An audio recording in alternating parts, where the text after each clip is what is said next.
നാട്ടിലാണോ അതോ ഇവിടെയാണോ ഡെലിവറി ചെയ്യുന്നത് നല്ലത്? ഹസ്ബൻഡിന് റൂമിൽ കയറ്റോ? ഇൻഷുറൻസ് ഇല്ലാതെയാണോ ഹമദിൽ ഡെലിവറി ചെയ്തത്? ചെക്കപ്പ്, സ്കാനിങ്, ബ്ലഡ് ടെസ്റ്റ് ഇതൊക്കെ ഫ്രീ ആണോ? ഹെൽത്ത് കാർഡ് ആവശ്യമുണ്ടോ? എന്തൊക്കെ ഡോക്യുമെന്റ്സ് ആണ് ഡെലിവറി ടൈമിൽ വേണ്ടി വന്നത്? എന്റെ ഡെലിവറി ഖത്തറിലാണ് കഴിഞ്ഞത്. അപ്പോൾ അതിനെപ്പറ്റി ഞാനൊരു ഡെലിവറി എക്സ്പീരിയൻസ് വ്ലോഗ് അപ്ലോഡ് ചെയ്തിരുന്നു ഒരു 6 മാസം മുന്നേ.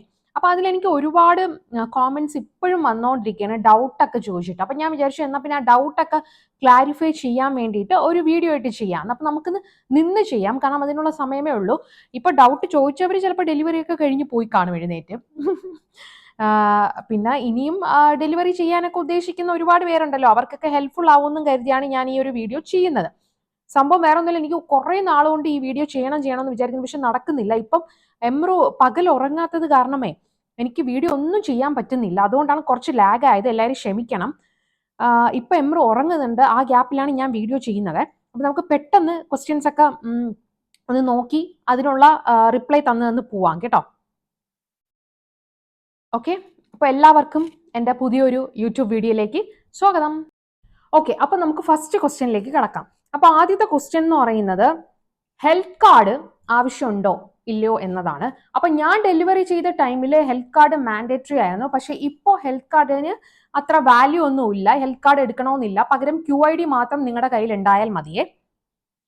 സോ നമുക്ക് സെക്കൻഡ് ക്വസ്റ്റ്യൻ വായിക്കാം. ഇൻഷുറൻസ് ഇല്ലാതെയാണോ ഹമദിൽ ഡെലിവറി ചെയ്തത്? അപ്പൊ ഞാൻ ഡെലിവറി ചെയ്തത് ഇൻഷുറൻസ് ഇല്ലാതെ തന്നെയാണ്.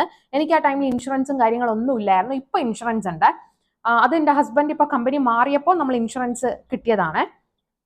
അപ്പോൾ അതായിരുന്നു സെക്കൻഡ് ക്വസ്റ്റ്യൻ. തേർഡ് ക്വസ്റ്റ്യൻ വന്നിട്ട് ഹമദിലെ ഏത് ഹോസ്പിറ്റലായിരുന്നു എന്നാണ് ചോദിച്ചത്. അപ്പൊ ഞാൻ വിമൺ വെൽനസ്സിലായിരുന്നേ, ഹമദിന്റെ വിമൺ വെൽനസ് എന്ന് പറയുന്ന ഹോസ്പിറ്റല്. പിന്നെ ക്വസ്റ്റ്യൻ ചോദിച്ചിരുന്നത് എന്തൊക്കെ ഡോക്യുമെന്റ്സ് ആണ് ഡെലിവറി ടൈമിൽ വേണ്ടി വന്നതെന്നാണ്. അപ്പൊ എനിക്ക് ആ സമയത്ത് ഞാൻ പറഞ്ഞില്ലേ ഹെൽത്ത് കാർഡ് മാൻഡേറ്ററി ആയിരുന്നു. സോ ഹെൽത്ത് കാർഡും QIDയും ആവശ്യമായിട്ട് വന്നേ. ഇത് രണ്ടും ഞാൻ കൊടുത്തിരുന്നു. പിന്നെ ഇനി അടുത്ത ക്വസ്റ്റ്യൻ എന്ന് പറയുന്നത് ഹസ്ബൻഡിന് റൂമിൽ കയറ്റോ എന്നാണ്. ലേബർ റൂമിൽ ഹസ്ബൻഡിന് തീർച്ചയായിട്ടും ലേബർ റൂമിൽ കയറ്റും. അപ്പോൾ എനിക്ക് എൻ്റെ ഹസ്ബൻഡ് കൂടെ ഉണ്ടായിരുന്നേ. അപ്പോൾ ഫുൾ ഡ്യൂറിങ് ലേബറിൽ ഫുള്ളായിട്ടും റീക്ക ഉണ്ടായിരുന്നു സപ്പോർട്ടിന് വേണ്ടിയിട്ട്. ആദ്യം ഉമ്മയാണ് ഉണ്ടായിരുന്നത്. പിന്നെ ഉമ്മാക്ക് ഡെലിവറി ടൈം ആയ സമയത്ത് ഉമ്മാക്ക് എന്നെ പേടിയായി, ഞാൻ കരയണയൊക്കെ കണ്ടിട്ട് ഉമ്മ സഹിക്കണില്ല. അവസാനം ഉമ്മ പറഞ്ഞ് റീക്കായി വിളിക്കാൻ. പിന്നെ എനിക്കും എൻ്റെ ആഗ്രഹം ഹസ്ബൻഡ് വേണമെന്നായിരുന്നു. സോ ഞാനൊരു റീക്കായി തന്നെ വിളിച്ചേ. അതൊക്കെ കയറ്റും കേട്ടോ. പിന്നെ അടുത്ത ക്വസ്റ്റ്യൻ എന്ന് പറയുന്നത് ഗൈനക്കോളജിസ്റ്റ് ആണോ അതോ മിഡ് വൈഫ് ആണോ ബെസ്റ്റ് എന്നുള്ളതാണ്. അപ്പൊ രണ്ടും ചൂസ് ചെയ്താലും ഓക്കെ ആണ്.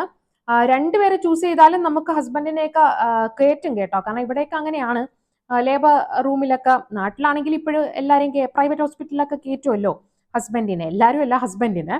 അതുപോലെയാണ്.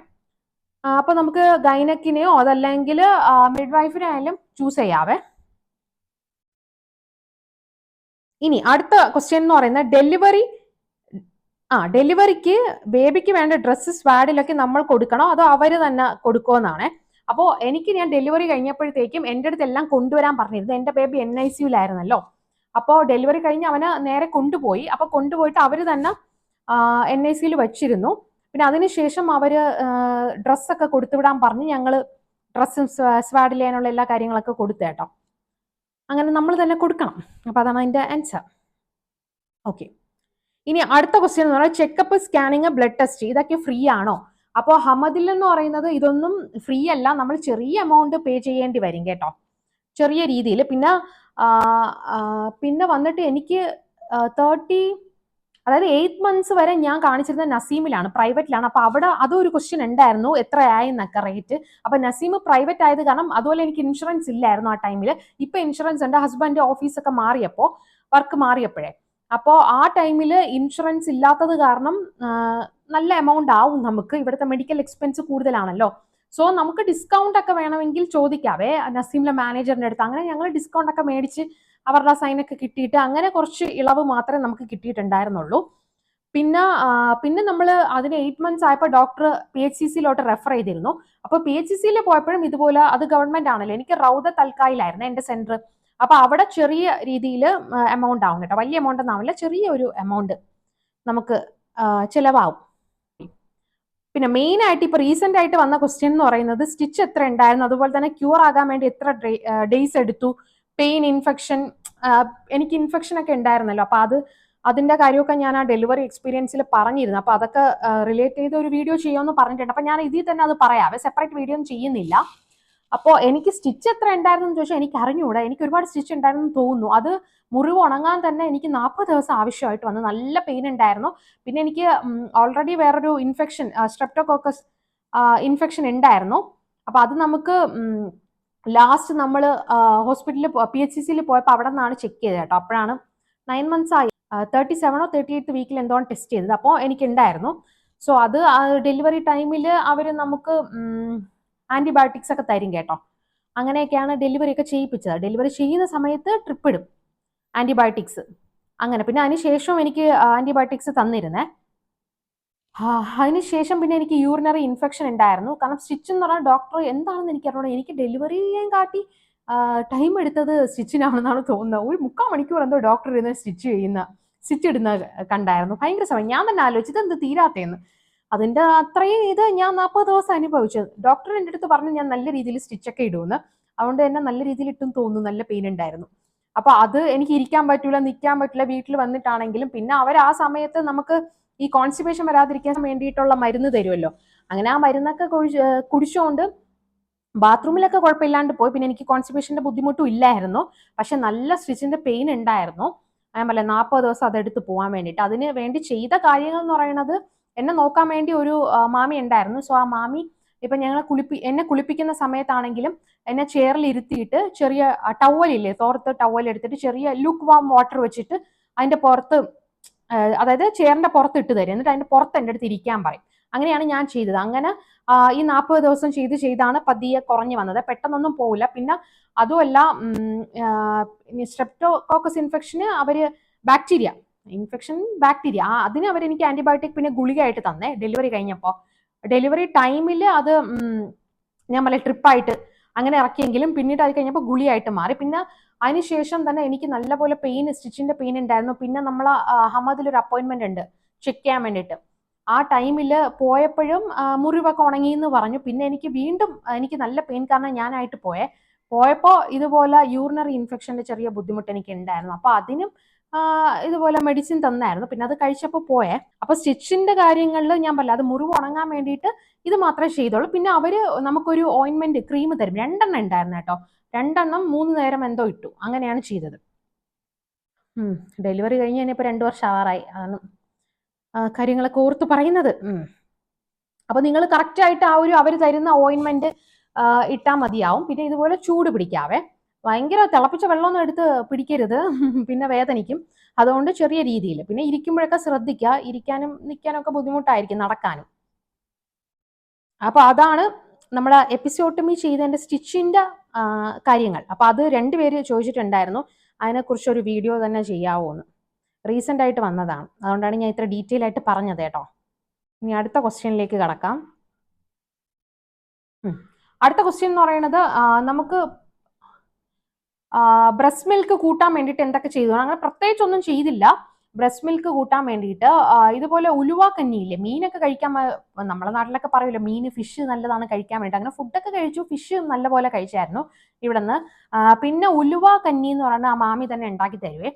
പൊടിയരിയില്ലേ, പൊടിയരിയിൽ ഉലുവ ഇട്ടിട്ട് പിന്നെ ഉപ്പും പിന്നെ തേങ്ങാപ്പാല് ഇത്രയും ചേർത്തിട്ട് തരുന്നതാണ്.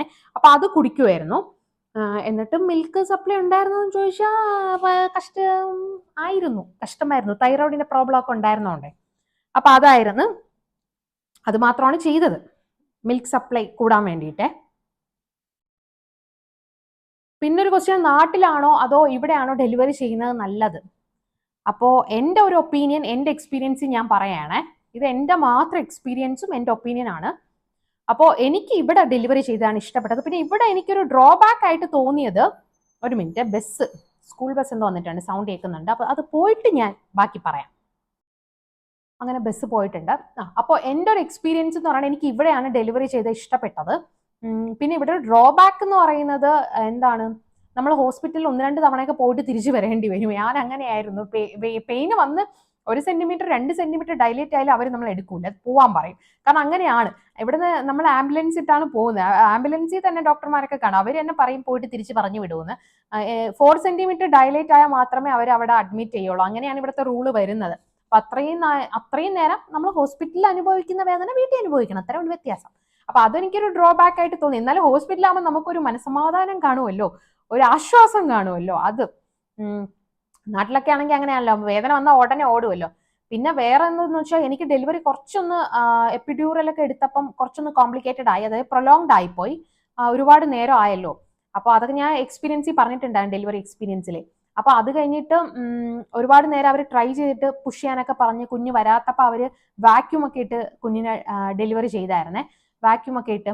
അപ്പൊ അതൊക്കെ ഇവിടെ കുറച്ചും കൂടെ അഡ്വാൻസ്ഡ് ടെക്നോളജി ആണല്ലോ.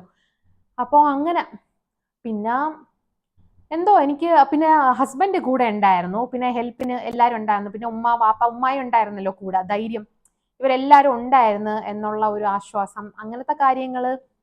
പിന്നെ ഹോസ്പിറ്റലിലെല്ലാം സ്മൂത്ത് ആയിട്ട് പോയി. ഇവിടെ എല്ലാ കാര്യങ്ങളും ചെക്കപ്പ് ആണെങ്കിലും ഫോളോ അപ്പ്, നസീമിലാണെങ്കിലും ശരി, നമ്മൾ PHCCയിലാണെങ്കിലും ഒരുപാട് ഡോക്ടേഴ്സൊക്കെ ഒരുപാട് കാര്യങ്ങളൊക്കെ നമുക്ക് ഇങ്ങോട്ട് പറഞ്ഞു തരും, ഒരു ക്ലാസ് അതിനെക്കുറിച്ചുള്ള ഒരു അവയർനെസ് ഒക്കെ തരും കേട്ടോ. അങ്ങനെയൊക്കെ നോക്കുമ്പോൾ എനിക്ക് മൊത്തത്തിൽ ഇവിടെയാണ് ഡെലിവറി ചെയ്തതിൽ കൂടുതൽ ഇഷ്ടപ്പെട്ട. പിന്നെ ഡെലിവറി കഴിഞ്ഞിട്ടുള്ള കാര്യം പിന്നെ പറയണ്ട, എന്താണ് ഹോസ്പിറ്റലിൽ തന്നെ 7 സ്റ്റാർ ഹോട്ടൽ അല്ലെങ്കിൽ 5 സ്റ്റാർ ഹോട്ടൽ പോലെയാണ് ഇരിക്കുന്നത്. അപ്പൊ അത് കഴിഞ്ഞിട്ടുള്ള ഫുഡ് കാര്യങ്ങൾ എന്റെ വാപ്പയാണ് മാക്സിമം എൻജോയ് ചെയ്ത റൂമിലെ. അപ്പൊ അങ്ങനെ ഫുഡൊക്കെ ഭയങ്കര ലെവലുള്ള ഫുഡ്. പിന്നെ ഡെലിവറി കഴിഞ്ഞ് കിടക്കുമ്പോൾ ഉള്ള വ്യൂ, അതെന്റെ ആ എക്സ്പീരിയൻസിൽ നിങ്ങൾ ആ തമ്മിൽ നോക്കിയാൽ കാണാൻ പറ്റും. ഖത്തറിന്റെ വ്യൂ ഒക്കെ നമുക്ക് അടിപൊളിയായി കാണാൻ പറ്റും. അങ്ങനെയൊക്കെ നോക്കുമ്പം എനിക്കെന്തോ ഇവിടെയാണ് ഇഷ്ടം. ഓക്കെ, സോ ഗൈസ്, നിങ്ങൾ ചോദിച്ച കോമന്റ്സ് ഡൗട്ട്സ് ഉണ്ടല്ലോ കോമന്റ് സെക്ഷനിൽ ചോദിച്ചു, അതിനെല്ലാം ഞാൻ റിപ്ലൈ തന്നിട്ടുണ്ട്. വേറെ എന്തെങ്കിലും അഡീഷണലി നിങ്ങൾക്ക് അറിയണം എന്നുണ്ടെങ്കിൽ കോമന്റ് ചെയ്യേ, ഞാൻ ക്ലാരിഫൈ ചെയ്യാം. പറ്റുമെങ്കിൽ ഇതുപോലെ വീഡിയോ ഒക്കെ ചെയ്തു തരാം. എന്തെങ്കിലും ഡൗട്ടൊക്കെ ഉണ്ടെങ്കിൽ നിങ്ങൾ ചോദിക്കുക. ഖത്തറിൽ ഡെലിവറി ചെയ്യാൻ ഉദ്ദേശിക്കുന്നവരാണെങ്കിൽ, ഈ വീഡിയോ കണ്ടുകൊണ്ടിരിക്കുന്നവരുണ്ടല്ലോ, എന്തെങ്കിലുമൊക്കെ ഡൗട്ട്സും കാര്യങ്ങളൊക്കെ ഉണ്ടെങ്കിൽ നിങ്ങൾ കോമന്റ് ചെയ്താൽ ഞാൻ നിങ്ങളെ പറ്റുന്ന രീതിയിൽ കോമന്റിന് റിപ്ലൈ തന്ന് സഹായിക്കുന്നതാണ്. ഓക്കെ, അപ്പോൾ ഇനി നമുക്ക് പുതിയൊരു വീഡിയോയിൽ കാണാവേ. അപ്പോൾ ഈ ഒരു വീഡിയോ നിങ്ങൾക്ക് ഇഷ്ടപ്പെട്ടാൽ നിങ്ങൾ ചാനൽ സബ്സ്ക്രൈബ് ചെയ്യാൻ മറക്കണ്ട, അതുപോലെ തന്നെ ലൈക്ക് ചെയ്യണം. പിന്നെ വേറെ എന്താണ്, നിങ്ങളുടെ വിലപ്പെട്ട കോമന്റ്സും കൂടെ കോമന്റ് ചെയ്ത് അറിയിക്കൂ. ടാറ്റാ.